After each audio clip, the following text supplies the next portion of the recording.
G'day and welcome back to my workbench. Now, isn't the Bounty starting to look really snappy? Yes, I have done a lot of work on her and there's a lot of things going on the deck there with the swivel cannons and bits and pieces, and I will talk about those in future videos. But I've had a special request from Alex of Alex Modelling with a Smile, and Alex wanted to know about these things that I have added to the masts, these little scratch improvements. So this video will just be about that, about building the masts and putting a couple of improvements on it to make them look just that bit better. All right, and then next time, I'll probably have a video out in a week, really. I will go on about the swivel cannons, which are basically just about falling off here. They're just temporarily fixed on, and a number of other things. And we're also going to do some rigging on the deck. But anyhow, I won't talk anymore because this is a long video. I've started working on the masts, and this is the main mast here. I've cleaned up the parts. There's a lot of cleaning to do. You need to be prepared to do a lot of scraping of seam lines and flash, and there'll be quite a few injection holes to fill. Not only that, they also have little sticking out. You'll find sometimes where the injector's pushed, it's actually pushed a bit of plastic out on the other side. So you've got a little injector interruption sort of thing that you've got to take off. So it's handy to know what a mast should look like, because you're going to have to clean them up quite a lot. But it doesn't take too long, and most of it scrapes off with a knife, and then you've just basically got to fill and sand your little holes. So they're all ready to go. And this little part here, which I believe is called the fighting platform, trying to find the exact name for it, but I believe it's called a fighting platform. And one thing you got to watch in these is these holes are enormous, and you're going to fit in there this little base for the rat line, which has got your dead eyes. All right. Now, the instructions tell you to put it in fairly early, and you'd probably think, oh well, I'll put it in straight up and down, as you would. Well, no, of course, the rat lines and the shrouds with the rat lines on are going to go up to the mast. So they're going to require a bit of an angle. So it's almost worth both testing by putting in your mast into that dry fit, and then see what the angle is going to be. Because if you're going to glue those first, well, I'm not going to, because I'm going to actually make my rat lines and my shrouds off the model on a little jig and make them out of actual thread. But what you do need to do is, because they're going to angle back a little bit, you will need to fill the edges of the hole, because these holes are enormous. And as I said, you'd think the thing goes straight up and down, because then it would fit flush to the ends, right? But all the sides. But when it's angled correctly, it's not much of an angle. It's just a little bit of an angle like that. Probably a bit too much, actually. It's a little bit of an angle, and then you end up with little gaps here and here, because these tabs, these tab holes are enormous. So just make a note of that and get in there and fill that little space early on. All I've done is basically dry fitted that, check the angles, and then I've put in a little bit of perfect putty, or is it called perfect putty? It's called plastic. I think it comes under a couple of different names, actually. Plastic putty. It's also called perfect putty, perfect white putty. Water-based. I believe it's sort of like a porcelain. What does it say? It's like a marble or a porcelain stuff. And so you can kind of push it in with your fingers. It sets fairly quickly, especially if you've got the heater on like I have here today. And then very easy to cut, scrape, sand, away you go. Don't put a lot on. If you put big chunks of this stuff on, it will not set. And then when you try and sand it, it just all comes off in a lump. But for little things, it's really good for the wing roots on aeroplanes. Very good for that. You just wet your finger, run your finger down the wing root. That's it. Done. Walk away. No sanding. Now, once I start on this video part, we're going to make one of these. What do you think of that?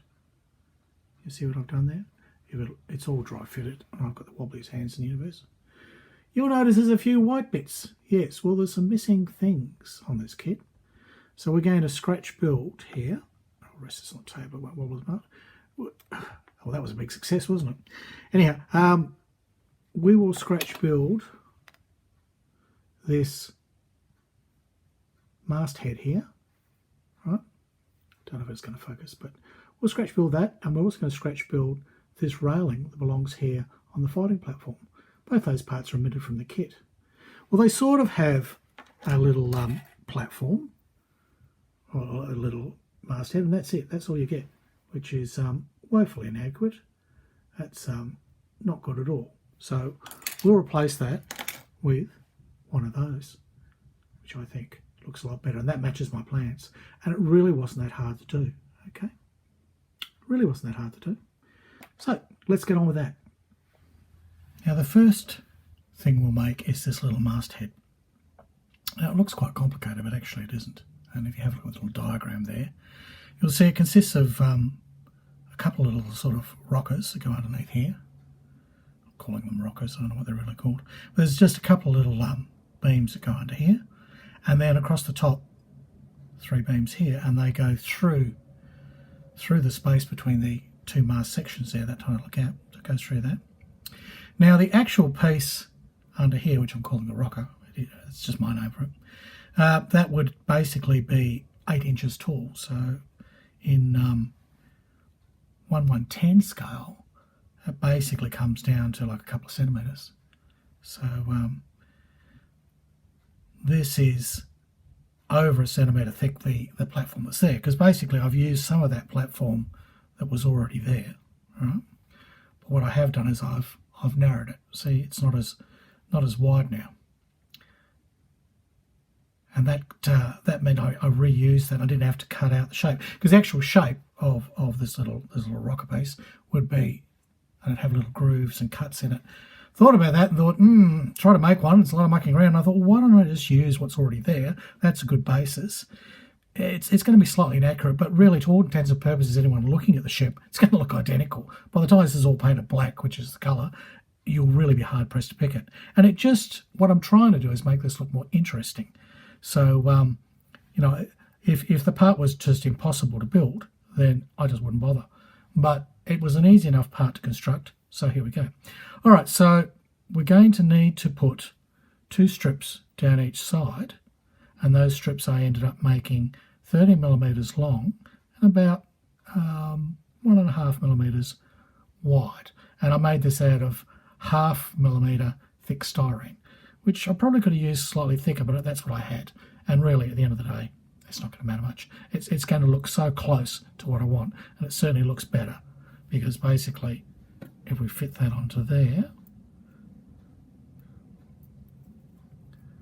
bear with me, talk amongst yourselves.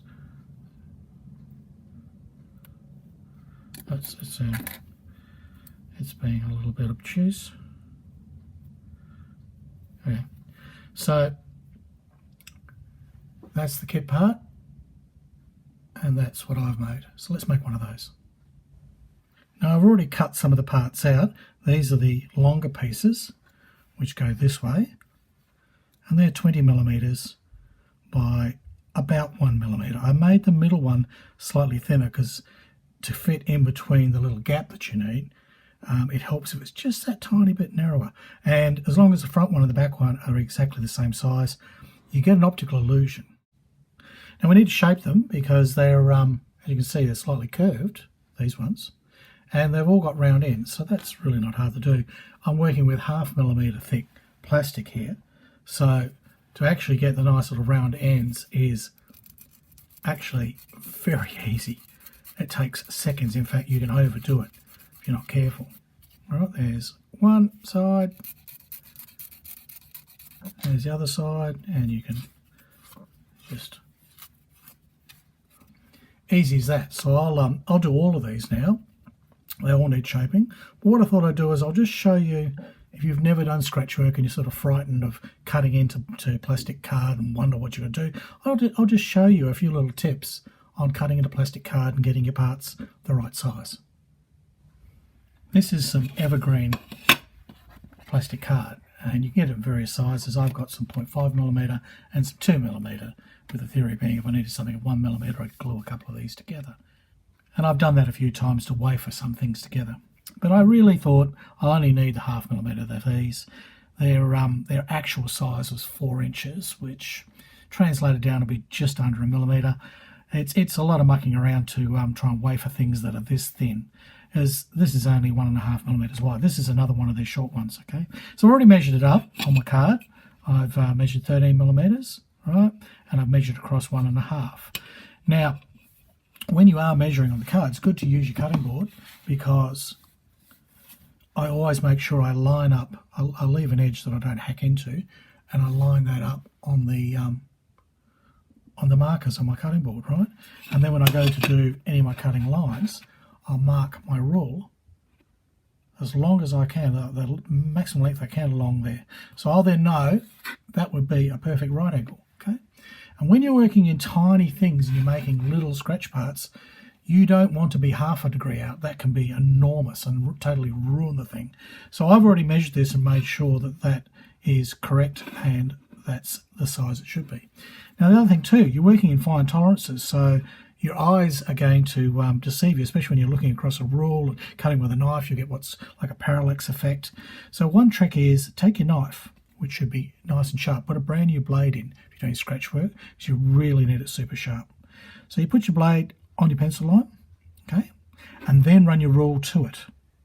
And if I also match my board up, right, if I also here make sure that my cutting board, cutting mat, and my thing are all matched up, I can double check that I'm not, cutting at an angle.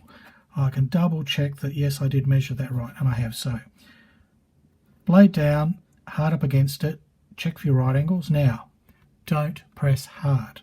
This is why you want a brand new braid. It's nice and sharp. Just light scores. If you push hard, you're going to distort this. It's just plastic. You know what it's like if you try and cut into a sprue and you wreck it with your knife. Light runs with your blade, and you'll feel it cut through really quickly. Okay, and then once it's scored, you can go a little bit harder, and there you go. It's ready to pull it out already. And I usually do the shortcut first. Actually, I usually do the little short edge first, so that it cuts across nice and evenly and falls out. There you go, easy as that. So I've now made another one of those.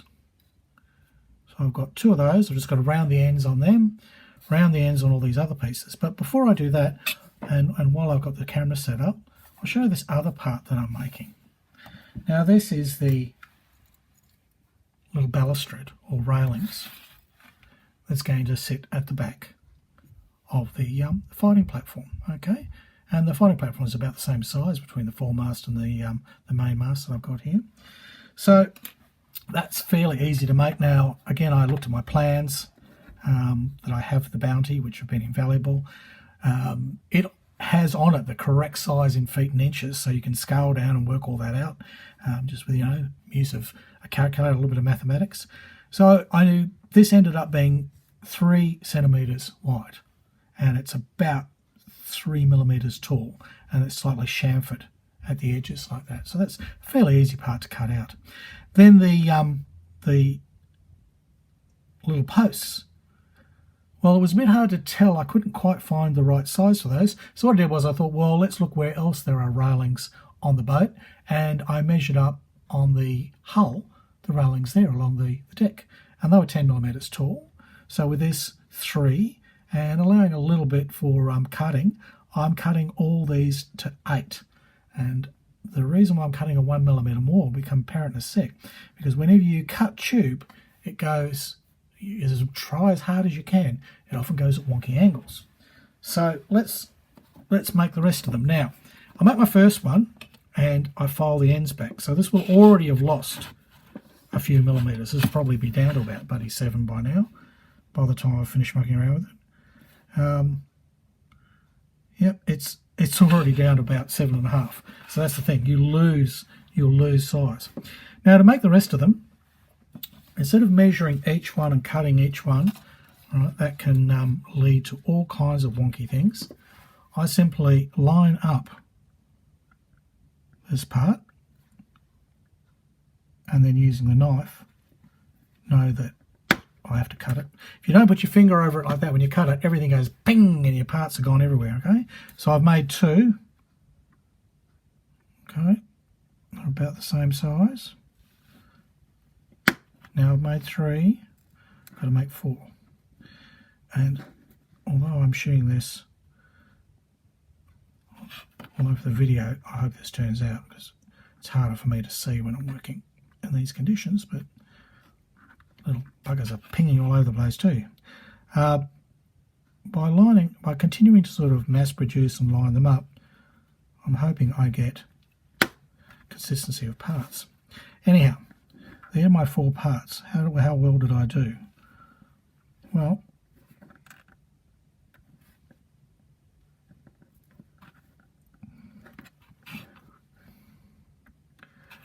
let's just say they're not bad. Okay, one trick we can do now is very carefully hold them down, right, and then we can cut across. So even if you make a bloody mess of it like I did, we have now got what is hopefully 4 identical posts. Because at the tolerances we're working, if you're out by 0.5 millimetre, your railing is going to look all wonky. Okay, so those should fit on there nicely, and that will make up my railing. Okay, so let's see how that's going to look. Easy as that. Now what I will do is I will file all of them in the ends, make sure they actually are perpendicular, and that's a fairly easy thing to do. It's a bit hard to do it on any jig or anything, but basically if I know in midair, if I do that, rotate it 90 degrees and do that, it should be right.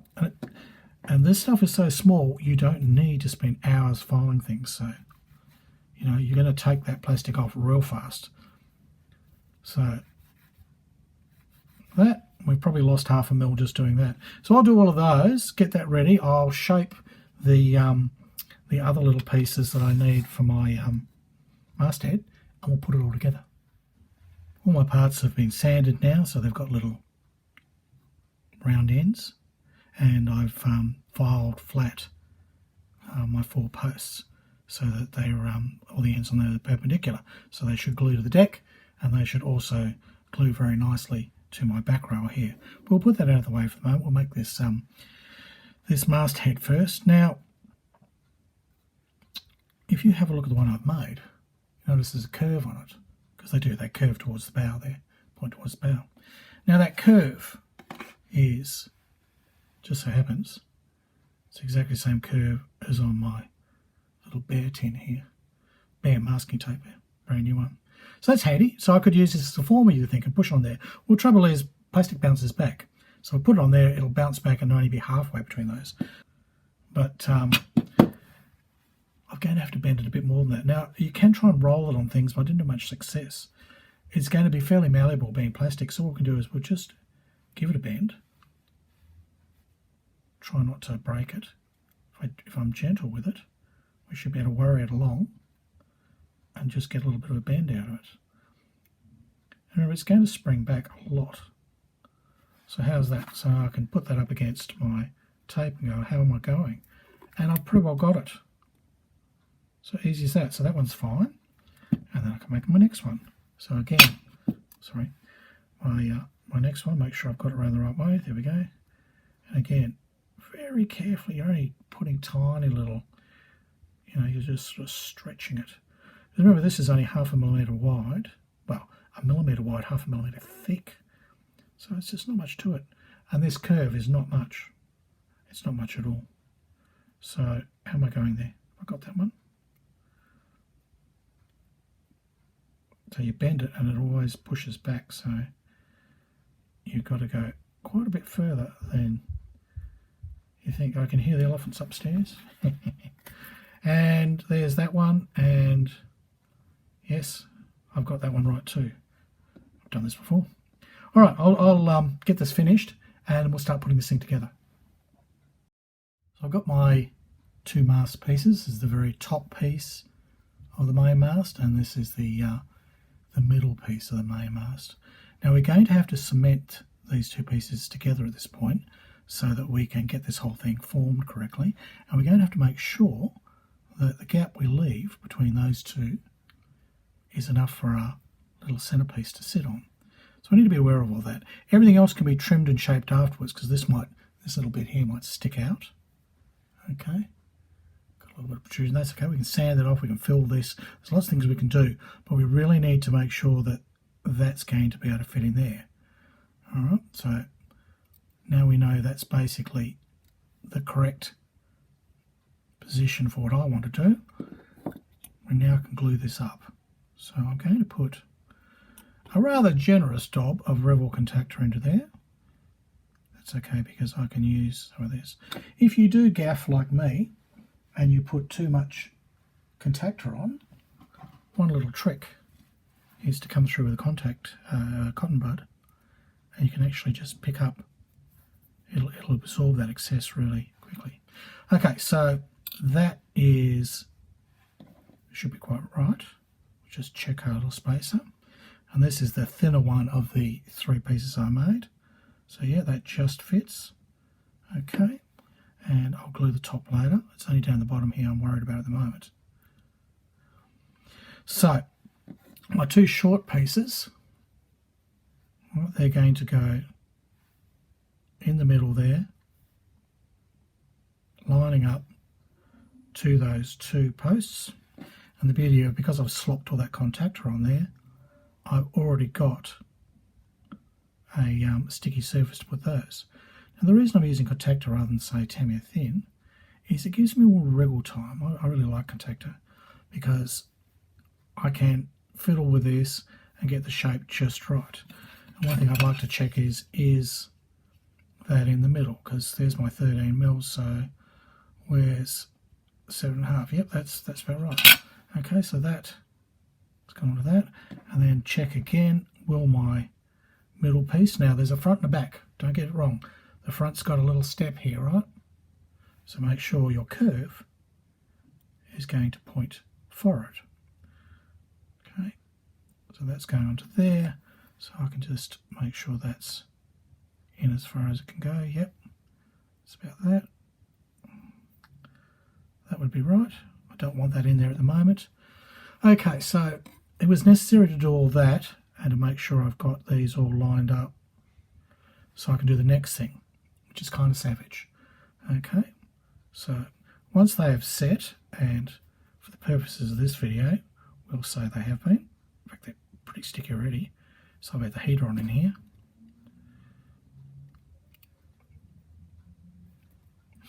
Is I now grab my trusty new Meng. Yes, my mini Shima cutters that I've used for years are finally getting a little bit blunt and getting a little bit rusty, and I've lashed out on these nice new Meng ones, which are pretty well the same sort of thing, little side cutters. Talk about them more in another video. So now the reason I've put this on top before trimming this off is I can now use this as a guide, and I can trim those sides flush. Now you may not be able to do it quite as smart as me. You might need to be get a little bit of room and then come back and sand it. My side cutters are brilliant for getting up really close to parts and make an absolute almost perfect cut. Now I should now be able to give that a bit of a sand, file, and I'm pretty well right to go.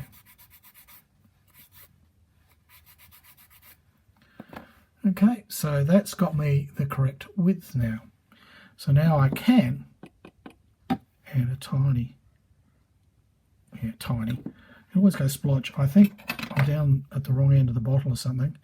Every time I touch this damn thing I get a whole wallop of it out. So again, checking where the forward is, that points to the front, making sure I've got this the cleanest way. One side's cleaner than the other, would you believe? You could put pencil marks on them so that you knew where the centre line was. You could do that. That would probably be a sensible thing to do. I haven't. I've been too slack. Now, this is where you want to make sure you can use your cutting board again to line things up, make sure that you're getting things at the correct angles. Okay, so that's lined with that, that's lined with that. That should be more like that. And again, Revell Contactor is good because it'll allow me to wriggle and move things quite some time. Okay, so again, have I got that in the centre? Well, if I had a little centre mark on that, I would know, wouldn't I? So there's my 20, there's my 10. Look at that, my 10's lining up perfectly with the centre of that. So I'm happy with that. I'll go with that. Often I'm doing things more aesthetically. So there you go, so that's setting in place. So it's just a matter of, again, trying to be careful with the contactor on this little thing. Maybe I need a little bit there and a little bit there. And I can put the forward piece on. You can do a better job with this at home. I'm winging it for the video. Winging it for the video. Honestly. You can still fiddle with this hours later. Well, not hours. Minutes later. That's why I used Rebel Contactor quite a lot. Because I'll get a part in, I think it's about right, and then keep moving along and then go, oh dear, it's all wrong. So that, assuming my centre one was correct, that was the whole idea about checking the square on the centrepiece. I think we've got it. It's just a bit high on one side, but I can probably twist that down later.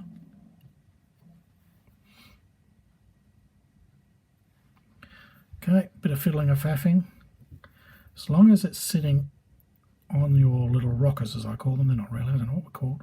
I'll find out what the real name is. But I've called that like little rockers for things to sit on. That's not bad. That's not bad at all. That's looking pretty spot on. And I'll be able to fiddle with that off camera. But basically, that's another one of those.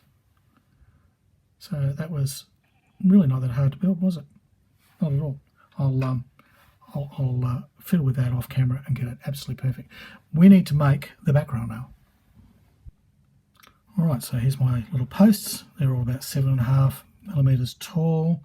My back rail was cut to the correct size and chamfered. Now, it's 3 centimetres wide, and I've got to put 4 posts, but the posts start just inside of the chamfer.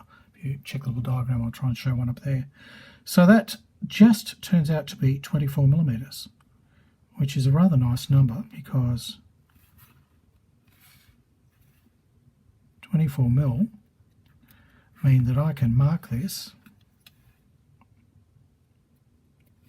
in 3s, because if you're going to put 4 posts in, you need 3 spaces, right? So 3/8 is 24. With me? I know some people get very frightened by math.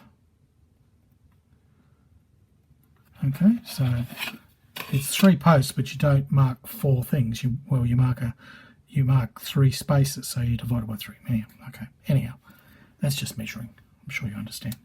So there we go. There's those ones. Now, because hopefully everything's lined up and everything's spot on, because I've already done this before, I can use Tamiya thin, and we'll do an end post first. So I should be able to just put a bloody ton of it on there, Harry, and completely bugger everything up, yep. And we should be able to just butt join that to there on my mark. Yeah, it's working. Right. And again, this is where your cutting mat is going to be invaluable, because to get that straight, I just line it up to the cutting mat and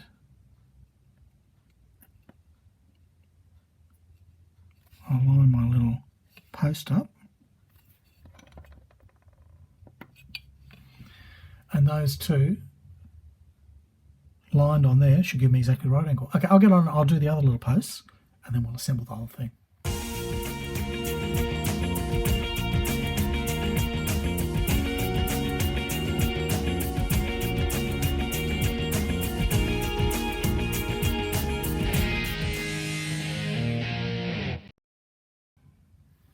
Got that railing all done now, and it's nice and evenly spaced. That's a beauty of measuring it. It's going to require a little bit of a sand and clean up, but I'll do all that later. I'll just finish it off here for the video. Now, I have bothered to mark this time to figure out exactly where I want to put things. Now, this fighting platform is 4 centimetres wide, but my railing's only 3, of course, because it has to fit inside the dead eyes that are basically running the shrouds up for the rad lines. But also that chamfer goes in, takes in at 24. So I just measured, found the centre, which is exactly at 2 centimetres from the end, and went out 12mm. That should give me my 2 posts. So if I've done that correctly, that should give me the exact position for my 2 outside posts. If I could hold the bloody thing, I'll do it with hands. Okay, so yep, that all matches up perfectly. So all I can do now is glue that onto there. I've got my 2 outside posts marked, and again, Rebel contactor so that I can wobble around with this.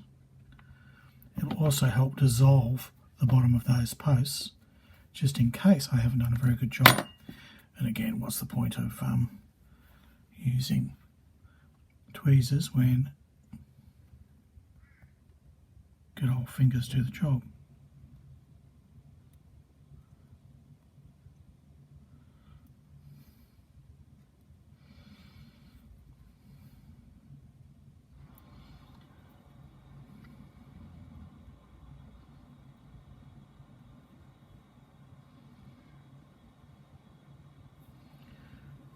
Find my marks, there they are. Okay, so centering up those two. So as you can see with the handling, I've actually slightly lost my straightness. So that one should be there, that one should be there. Yep, that's not looking too bad. I'll let those set a bit into place.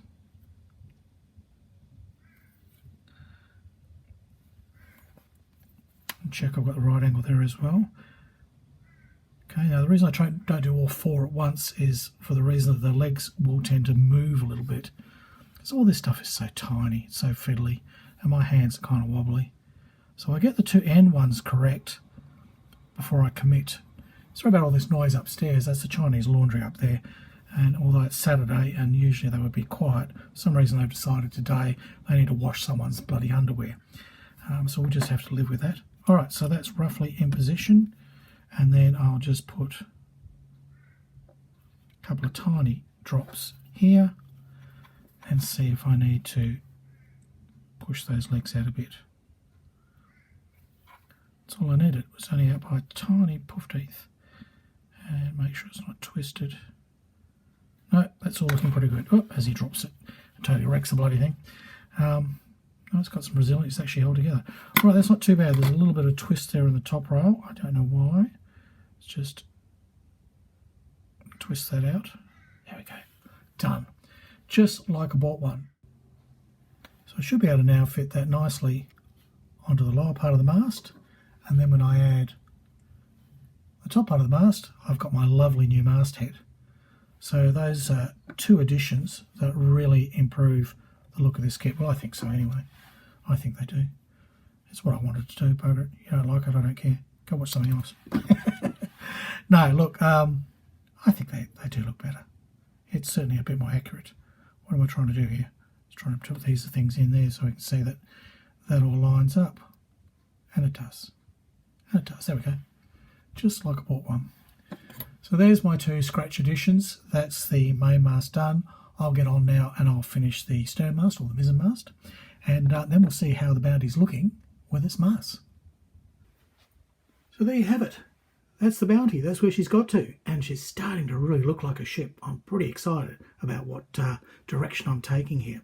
Still a lot to do, and this is still a dry fit. Some of these parts keep wobbling out of square, so don't worry about that. But what did you think of the scratch parts? They gave it a bit of a lift, didn't they? And they were a lot of fun to make. And I improved upon the mast incredibly, I think. Anyway, so that's that. Next time I'm going to talk about these swivel cannons, which at the moment are they're swiveling right off. They're on there loose. They're only slightly tacked on. And there's a number of other things that I've finished. I'm going to do some rigging on the deck. There'll be a lot more to come. So it's goodbye from Australia, and it's hooroo from Harry Houdini.